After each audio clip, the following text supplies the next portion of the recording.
নমস্কাৰ বন্ধু বান্ধৱীসকল, আজি পুনৰ এটি নতুন ৰেচিপি ভিডিঅ' লৈ মই ভাগ্যলক্ষী আপোনালোক সকলোকে আমাৰ চেনেলটোলৈ স্বাগতম জনাইছোঁ। আৰু আজি মই বনাবলৈ লৈছোঁ পামলখি বা লৈটেঙা আচাৰ। পামলখিখিনি মই ৰ'দ দিয়া কেইদিনতে আনি থৈছিলোঁ। পামলখিখিনি ঘৰলৈ আনি এনেদৰে ধুনীয়াকৈ ধুই লৈছিলোঁ। আপোনালোকে যদিহে মোৰ চেনেলটো ছাবস্ক্ৰাইব কৰা নাই এতিয়ালৈকে প্লিজ চেনেলটো ছাবস্ক্ৰাইব কৰি থ'ব, তেতিয়াহে মই দিয়া নতুন নতুন ভিডিঅ'বিলাক আপোনালোকে সকলোতকৈ আগতে পাব।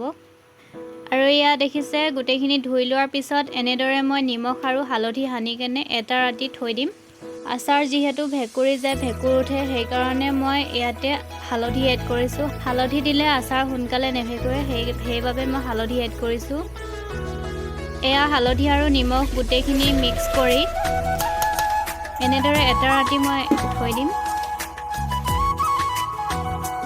আৰু ৰাতিপুৱা ঘৰৰ টিঙৰ ওপৰত এনেদৰে মই বাট ফুটা খৰাহী এটাত ৰ'দত শুকুৱাই থৈছোঁ। প্ৰথম দিনা ইমানখিনি শুকালে আৰু এয়া ছেকেণ্ড দিনা ধুনীয়াকৈ আচাৰ থ'ব পৰা হৈ গৈছে।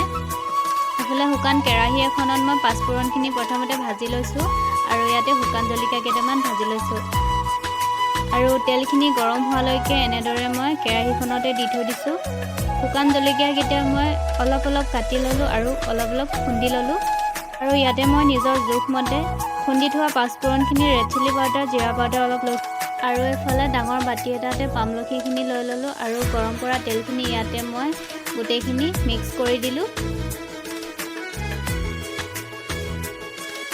আৰু ইয়াতে গোটেইখিনি মিক্স কৰি দিছোঁ। ৰেড চিলি, জিৰা আৰু পাঁচফোৰণখিনি ইয়াতে মই সোৱাদ অনুসৰি নিমখ দি লৈছোঁ।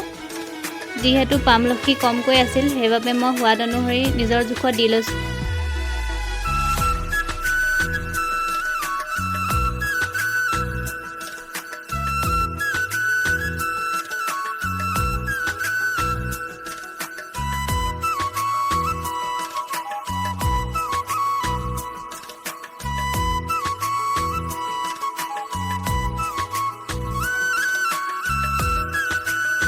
আৰু মছলা গোটেইখিনি মিক্স কৰাৰ পিছত এতিয়া মই খুন্দি থোৱা জলকীয়াখিনিও এড কৰি দিছোঁ।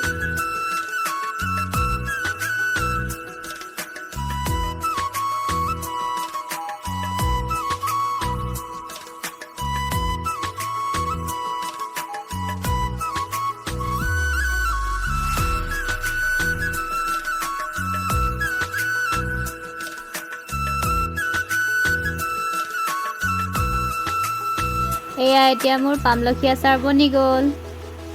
এয়া দেখিছে গোটেইখিনি এবাৰ মিক্স হৈ গ'ল। তাৰপিছত মই এনেদৰে চিচাৰ বাতি দুটাত গোটেইখিনি ঢালি লৈছোঁ। এটাত গোটেইখিনি নধৰাৰ বাবে দুটা লৈ ল'লোঁ। এইখিনি এতিয়া মই ঠাণ্ডা হ'বলৈ দিম। ইয়াতে ঠাণ্ডা হ'বলৈ দিছোঁ। ঠাণ্ডা হোৱাৰ পিছত ধুনীয়াকৈ মই বৈয়ামত সুমিয়াই থৈ দিম। এইখিনি 2-3 দিন ৰ'দত দিয়াৰ পিছত খাবলৈ পৰা হৈ যাব।